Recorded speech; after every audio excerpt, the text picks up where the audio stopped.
Bon matin tout le monde. Ce matin, on va y aller avec le deuxième homicide. On va y aller au conditionnel parce que, évidemment, à l'époque de la Nouvelle-France, les statistiques ou les archives ne fonctionnaient pas comme aujourd'hui, donc on peut en échapper plusieurs cas, j'imagine. Mais il ne faut pas aller dans la fabulation non plus. Donc, ce qui aurait été le deuxième homicide commis en Nouvelle-France, c'est arrivé quelques semaines, presque à la même époque que le premier dont on a parlé la semaine, dans les derniers jours, voilà. C'est celui de Jean Duval, en juillet 1608. Et il y a de particulier, cette particularité-là, c'est que Samuel de Champlain serait impliqué dans l'homicide.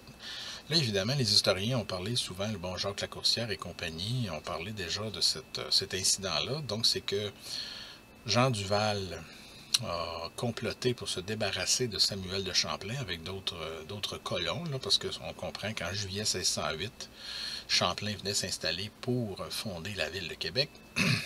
Donc, lui a comploté pour se débarrasser, pour tuer finalement Champlain et essayer de profiter, après prendre le contrôle pour négocier avec des pirates, là, si on veut, là, on va appelons-les comme ça, des marins basques pour faire le trafic des fourrures. Donc, mais ça n'a pas marché. Il y en a un qui a été plus bavard que les autres. Il a dénoncé Duval à Champlain, et Champlain, avec ses collègues de l'époque, ils ont décidé de le juger sur place. Donc, c'est sûr que les historiens, peut-être qu'il y en a qui sont, c'est pas une opinion non plus en passant, donc ils n'ont pas être d'accord ou en désaccord avec moi. Les historiens ont parlé comme un fait historique et quelques-uns, je ne me souviens pas lesquels, là, ont parlé que c'était la première exécution, plus ou moins légale, mais en tout cas, la première exécution qui est survenue en sol québécois, donc celle de Jean Duval, à cause de pour avoir fomenté un complot. Mais ceci de particulier, moi ce que je constate, c'est qu'il n'y avait pas de tribunal encore légal. Le Conseil souverain n'était pas encore créé en Nouvelle-France et tout ça, puis il n'y avait pas de tribunaux comme aujourd'hui, évidemment. Donc, Samuel de Champlain, qu'est-ce qu'il s'est dit exactement, ça on ne le sait pas, à moins qu'on découvre des documents éventuellement. Mais, est-ce que c'est Champlain ou avec le groupe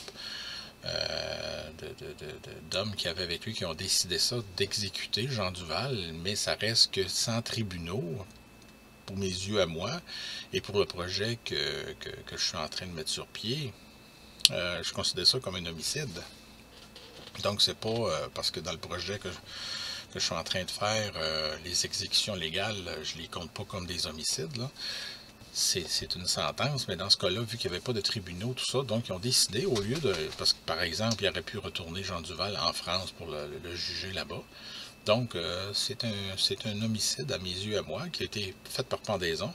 Puis moi, je le classerais dans les homicides cautionnés par un groupe. Donc, évidemment, Samuel de Champlain ne devait pas être le seul à avoir décidé ça. Et à quel point, à quel degré il a eu son mot à dire dans ça, je ne le sais pas. Mais voilà, c'est quand même assez particulier. Donc, dès la fondation de Québec, on avait un deuxième homicide. Et là-dessus, je vous souhaite une très belle journée. À bientôt.